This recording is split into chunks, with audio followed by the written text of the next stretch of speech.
بسم اللہ الرحمن الرحیم۔ کتاب کا نام قانون شریعت ہے۔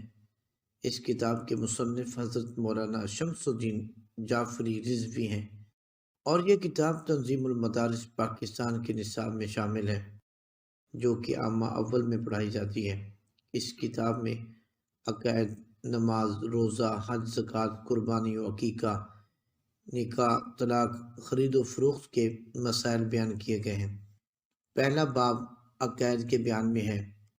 نبی اور رسول، جس طرح اللہ تعالیٰ کی ذات اور صفتوں کا جاننا ضروری ہے، اسی طرح یہ بھی جاننا لازمی ہے کہ نبی میں کیا کیا باتیں ہونی چاہیے اور کیا کیا نہ ہونا چاہیے تاکہ آدمی کفر سے بچا رہے۔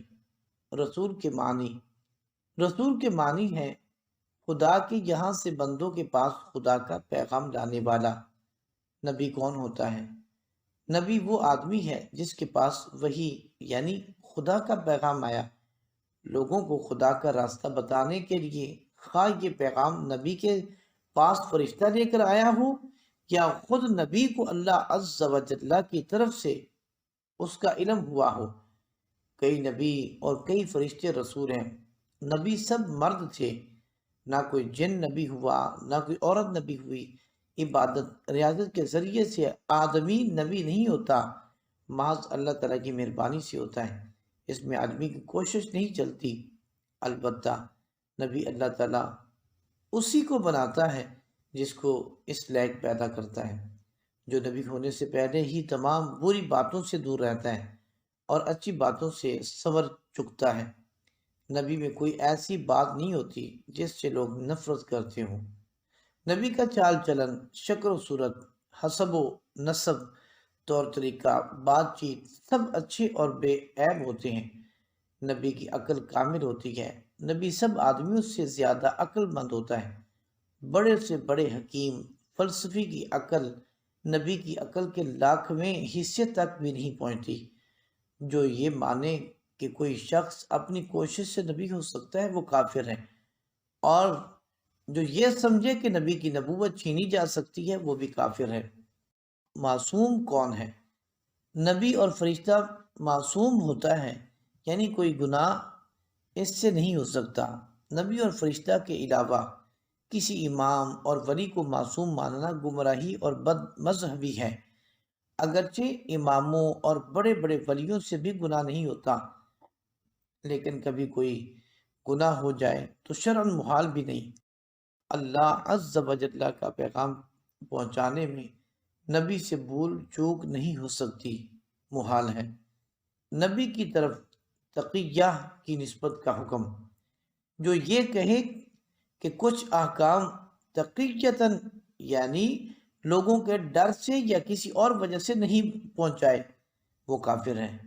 انبیاء علیہم السلام تمام مخلوق سے افضل ہیں، یہاں تک کہ ان فرشتوں سے بھی افضل ہیں جو رسول ہیں۔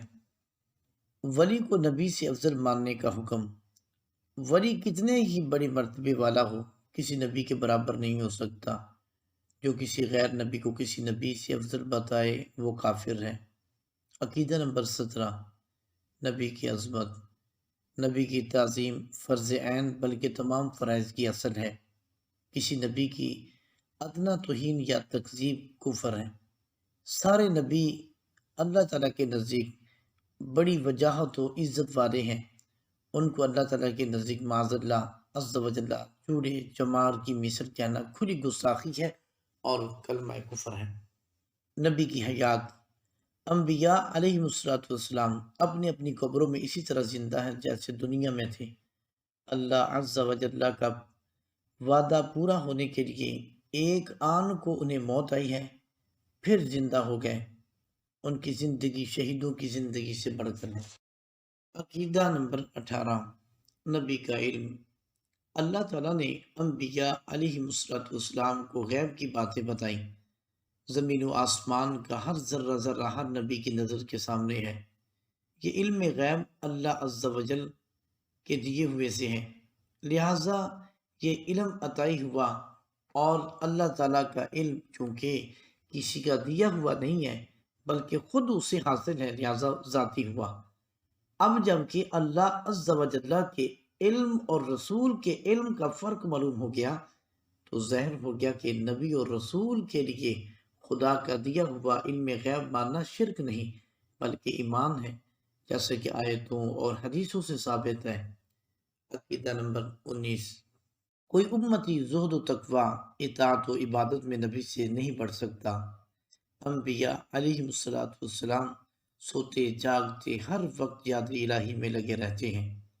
عقیدہ نمبر 20، انبیاء علیہم السلام کی تعداد مقرر کرنی ناجائز ہے، ان کی پوری تعداد کا صحیح علم اللہ عز و جل ہی کو ہے۔ انبیاء علیہم السلام کے رتبے، سب سے پہلا انسان اور سب سے پہلا نبی۔ حضرت آدم علیہ السلام سب سے پہلے انسان ہیں، ان سے پہلے انسان کا وجود نہ تھا، سب آدمی انہی کی اولاد ہیں، یہی سب سے پہلے انسان ہیں۔ اللہ تعالیٰ نے ان کو بے ماں باپ کے مٹی سے پیدا کیا، اپنا خلیفہ بنایا، تمام چیزوں اور ان کے نام کا علم دیا، فرشتوں کو حکم دیا کہ آدم علیہ السلام کو سجدہ کرو، سب نے سجدہ کیا سوائے شیطان کے، اس نے انکار کیا اور ہمیشہ کے لیے ملعون و مردود ہوا۔ حضرت آدم علیہ السلام سے لے کر ہمارے نبی محمد الرسول اللہ صلی اللہ علیہ وآلہ وسلم تک بہت نبی ہے، حضرت نوح، حضرت ابراہیم، حضرت موسیٰ، حضرت عیسیٰ علیہ السلام اور ان کے علاوہ ہزاروں، یہ چاروں نبی بھی تھے اور رسول بھی۔ سب سے آخری نبی اور رسول، ساری مخلوق سے افضل، سب کے پیشوا، حبیب خدا ہمارے آقا حضرت احمد مجتبیٰ محمد مصطفیٰ صلی اللہ علیہ وآلہ وسلم ہے۔ آپ کے بعد کوئی نبی نہ ہوا نہ ہوگا۔ جو شخص ہمارے نبی کے بعد یا آپ کے زمانے میں کسی اور کو نبی مانے یا نبوت ملنی جائز جانے، وہ کافر ہیں۔ ہمارے نبی کی خاص خاص فضیلتیں اور کمالات، اللہ تبارک و تعالیٰ نے ہمارے حضور صلی اللہ علیہ وآلہ وسلم کو تمام جہان سے پہلے اپنے نور کی تجلی سے پیدا کیا۔ انبیاء، فرشتے، زمین، آسمان، عرش، کرسی، تمام جہان کو حضور صلی اللہ علیہ وآلہ وسلم کے نور کی جھلک سے بنایا۔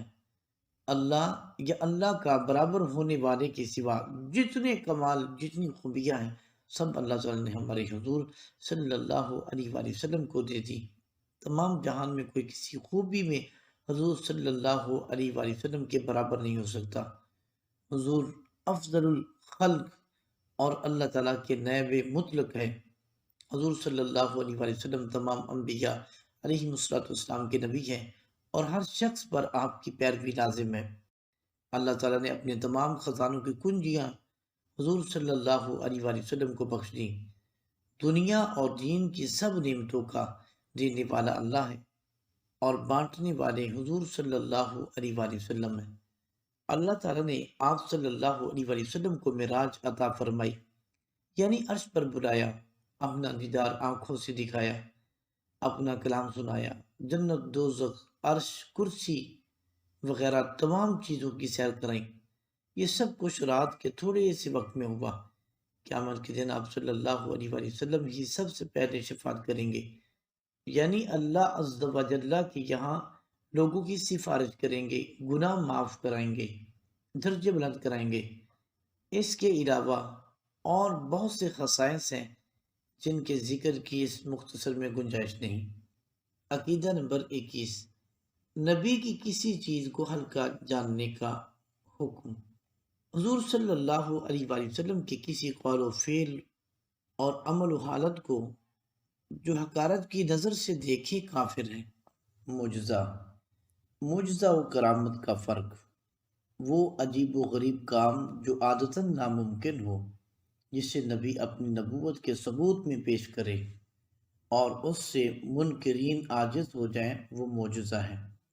جیسے مردہ کو زندہ کرنا، انگلی کے اشارے سے چاند کے 2 ٹکڑے کر دینا۔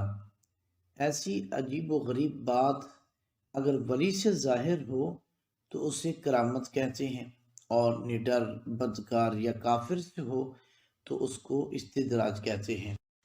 معجزہ کو دیکھ کر نبی کی سچائی کا یقین ہوتا ہے، کہ جس کے ہاتھ پر قدرت کی ایسی نشانیاں ظاہر ہوں جس کے مقابل سب لوگ عاجز و حیران ہوں، ضرور وہ خدا کا بھیجا ہوا ہے۔ کوئی جھوٹا نبوت کا دعویٰ کر کے معجزہ ہرگز نہیں دکھا سکتا۔ اللہ تعالیٰ جھوٹے کو معجزہ ہرگز نہیں عطا فرماتا، ورنہ سچے اور جھوٹے میں فرق نہ رہے۔ مسئلہ ضروریہ، نبی کی لغزش کا حکم۔ انبیاء علیہم السلام سے جو لغزشیں ہوئیں ان کا ذکر تلاوت قرآن و روایت حدیث کے سوا حرام اور سخت حرام ہے۔ اوروں کو ان سرکاروں میں لب کشائی کی کیا مجال؟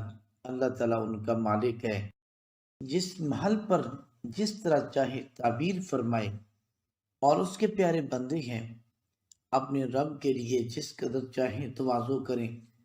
دوسرا ان کلمات کو سند نہیں بنا سکتا، یعنی نبی کی بھول چوک کے موقع پر اللہ تعالیٰ نے جو کلمہ کسی نبی کو کہا یا نبی نے انکساری عاجزی کے طور پر اپنے کو کہا، کسی امتی کو نبی کے حق میں ایسے کلمات کہنا ناجائز اور حرام ہے۔ جیسے حضرت آدم علیہ السلام نے اپنی دعا میں کہا، اے میرے رب، ہم نے اپنے نفس پر ظلم کیا، تو اور کوئی یہ نہیں کہہ سکتا آدم نے معاذ اللہ ظلم کیا۔ اللہ تعالیٰ کی کتابیں، اللہ تعالیٰ نے اپنے پیغمبروں پر اپنا کلام پاک اتارا۔ حضرت موسیٰ علیہ السلام پر تورات اتاری، حضرت داؤد علیہ السلام پر زبور، حضرت عیسیٰ علیہ السلام پر انجیل، اور نبیوں پر دوسری کتابیں اتاری۔ ان نبیوں کی امتوں نے ان کتابوں کو گھٹا بڑھا دیا اور اللہ عز و جل کے احکام کو بدل ڈالا۔ تب اللہ عز و جل نے ہمارے آقا محمد رسول اللہ صلی اللہ علیہ وآلہ وسلم پر قرآن پاک اتارا۔ قرآن ایسی بے مثل کتاب ہے کہ ویسی کوئی دوسرا نہیں بنا سکتا، چاہے تمام جہاں مل کر کوشش کریں، ایسی کتاب نہیں بنا سکتے۔ قرآن میں سارے علم ہیں اور ہر چیز کا روشن بیان ہے۔ 1350 برس سے آج تک ویسا ہے جیسا اترا، اور ہمیشہ ویسا ہی رہے گا۔ سارا زمانہ چاہے تو بھی اس میں ایک حرف کا فرق نہیں آ سکتا۔ جو شخص کہے کہ قرآن پاک میں کسی نے کچھ گھٹا یا بڑھا دیا، اصل قرآن امام غیب کے پاس ہے، وہ کافر ہے۔ یہی اصل قرآن ہے، اسی قرآن پر ایمان لانا ہر شخص کے لیے لازم ہے۔ اب نہ کوئی نبی آئے گا، نہ کوئی اللہ عز و جل کی کتاب۔ جو اس کے خلاف مانے وہ مومن نہیں۔